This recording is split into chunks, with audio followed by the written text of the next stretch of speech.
हमारे देश में जो सरकारी पोर्ट है, कंपनीज है, इनके कोई भी इंफ्रास्ट्रक्चर के काम के लिए हिंदुस्तानी बैंकों से लोन लेना ये स्वाभाविक प्रक्रिया है। और इसलिए हमने जो 8 लेन का रोड पनवेल टू JNPT बनाने का निर्णय किया था, उसके लिए भारतीय बैंक ने 11% इंटरेस्ट से 3000 करोड़ का रोड हमारे लिए मंजूर किया था। ये 3000 करोड़ रुपए अगर हम उनसे लेते हैं तो हमको उनको 11% इंटरेस्ट देना पड़ता है। बाद में हमने ये तय किया कि हमारे पोर्ट में हम लोग कुछ इनकम हमारा ऐसा है जो डॉलर में होता है, टर्नओवर डॉलर में होता है, क्योंकि जो फॉरेन शिप्स आती है, फॉरेन फ्लैग की शिप जो आती है, उनकी जो फीस है वो हमारे पोर्ट में डॉलर में जमा होती है। तो हमारे पास 12 मेजर पोर्ट और shipping corporation of India, dredging corporation of India और कोचीन शिपयार्ड, इनका भी थोड़ा बहुत एक्सपोर्ट होता है, तो स्वाभाविक रूप से वो टर्नओवर डॉलर में होता है। तो जो डॉलर में लोन है उसका ब्याज का इंटरेस्ट कम है। जैसे हमारे को ये लोन जो पड़ा है ये 3.15% में पड़ा है, वो भी उसका जो लेबर रेट है उसको हमने हेजिंग किया इसलिए, अदरवाइज वो 2.025 में था। अब ये मैं तो इस मत कहूँ कि ये लेबर को भी हेजिंग करने की जरूरत नहीं है, पर थोड़ा सरकार में होने के कारण इसको लेबर को भी हेजिंग किया है, तो इसलिए ये रेट जो है ये 3% के ऊपर मिला, इससे भी कम हो सकता है। और हमारे पास ऐसा जो टर्नओवर है वो 4000 करोड़ रुपए साल का टर्नओवर डॉलर में है। तो हम लोगों ने ये तय किया कि हमारे जो प्रोजेक्ट्स हैं पोर्ट में और विशेष रूप से इनलैंड वाटरवेज में, ये प्रोजेक्ट जब हम लोग कोई कॉन्ट्रैक्टर आएगा और वो अगर 11% से इंटरेस्ट से पैसा लेगा तो प्रोजेक्ट की कॉस्ट ज्यादा बढ़ेगी, प्रोजेक्ट इकोनॉमिकली वायबल होने में अड़चने आएगी। पर जैसे यही कॉस्ट अगर हमने कम की, ये अगर डॉलर के इसमें अगर लोन लिया जिसको हमको हेजिंग करने की जरूरत नहीं, तो 3% तक आएगी। तो ये जो करीब 8% का इंटरेस्ट कॉस्ट जो सेविंग होता है, उसके कारण अनेक जगह पर प्रोजेक्ट जो इकोनॉमिकली वायबल भी नहीं होगा वो वायबल होगा। तो प्रोजेक्ट में हमको ये करना है कि कॉस्ट ऑफ कंस्ट्रक्शन को कम करना, बेस्ट इफिशिएंट टेक्नोलॉजी को यूज करना, इंटरेस्ट कॉस्ट को कम करना, और कुछ जगह पर लैंड एक्विजिशन कॉस्ट है तो वो तो आज के नए कानून से हमको देनी पड़ेगी। तो हम लोग इफिशियंसी बढ़ाने के लिए मैकेनाइजेशन, मॉडर्नाइजेशन, कंप्यूटराइजेशन, इसके साथ साथ रोड कंस्ट्रक्शन, और पोर्ट में हम लोग अभी तक 70,000 करोड़ के काम हमने शुरू किया है। ये कुछ काम PPP में है, कुछ काम BOT के बेसिस पर है, कुछ एन्युटी के बेसिस पर है, पर अब कुछ काम ऐसे जो इकोनॉमिकली नॉन वायबल है, उसके लिए हो नहीं सकते।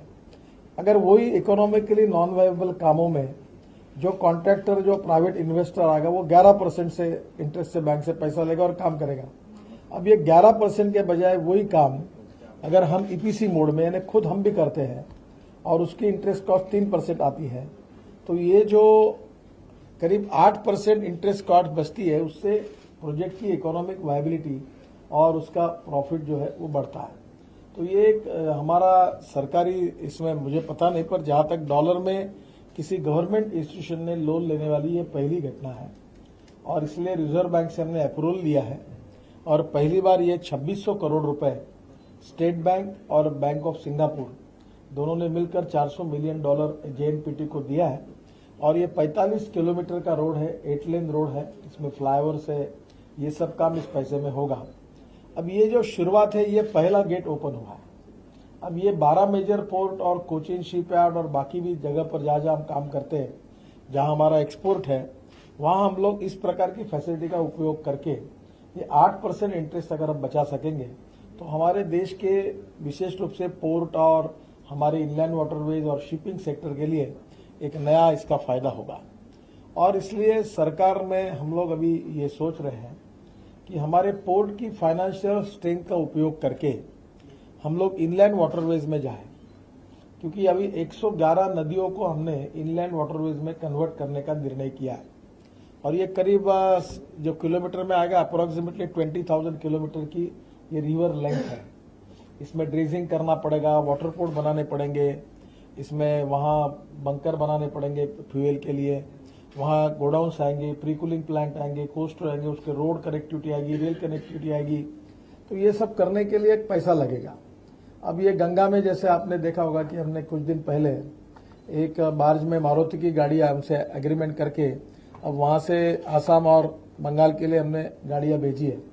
इससे वो 1600-1700 किलोमीटर अगर जाएंगे पानी पर तो रोड की तुलना में कॉस्ट कम हो जाएगी, तो गाड़ी की कीमत 3 से 4 हजार रुपये तक कम हो सकती है।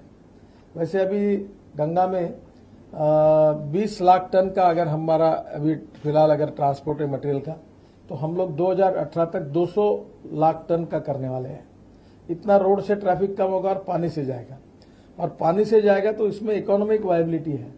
तो इकोनॉमिक वायबिलिटी होने के कारण इसमें देश का कॉस्ट इफेक्टिव है, इंपोर्ट सब्स्टिट्यूट है क्योंकि डीजल बचेगा और पोल्यूशन फ्री। तो स्वाभाविक रूप से ये सब इंफ्रास्ट्रक्चर खड़ा करने के लिए आज के ये एग्रीमेंट के कारण हमको अब इसके बाद हमारे डॉलर टर्नओवर का उपयोग करके 3% से उससे कम ज्यादा भी हो सकता है, पर पैसा डॉलर में खड़ा करने का एक पहला उपक्रम हमने प्रयोग किया, जो 2600 करोड़ का आज जेएनपीटी में पहला हुआ है सक्सेस रूप में। आज उसका एग्रीमेंट दोनों जेएनपीटी चेयरमैन यहाँ है और स्टेट बैंक और बैंक ऑफ सिंगापुर दोनों ने हमको ये 400 मिलियन डॉलर का कर्जा दिया है, जो 2600 करोड़ है। तो इसकी शुरुआत हुई है। तो ये एक नए प्रकार की शुरुआत है हमारे सेक्टर में, और मुझे ऐसा लगता है कि गवर्नमेंट में पहली बार किसी सरकारी कंपनी ने इस प्रकार का लोन लेने की शायद ये पहली घटना है। तो ये हमारे विकास के लिए एक नया डेवलपमेंट का एक नया दरवाजा इसके कारण ओपन हुआ है, और इसलिए इसकी शुरुआत आज हुई है दोनों बैंकों के बीच में और जेएनपीटी के बीच में आज ये करार होगा। और इसलिए आपके लिए ये जानकारी आर्थिक क्षेत्र के लिए बहुत महत्वपूर्ण है। अब इसी का उपयोग करके कम से कम एक बात निश्चित है कि हम 50,000 करोड़ रुपए का कर्जा आप डॉलर में ले सकते हैं। तो हमारा हर पोर्ट में, जैसे पारादीप में हम लोग 4,000 करोड़ का काम कर रहे हैं, अलग अलग जगह पर इनलैंड वाटरवेज कुछ हम लोग पोर्ट में एक सब्सिडरी कंपनी तैयार करेंगे पोर्ट में और उनको रिवर्स के काम देंगे।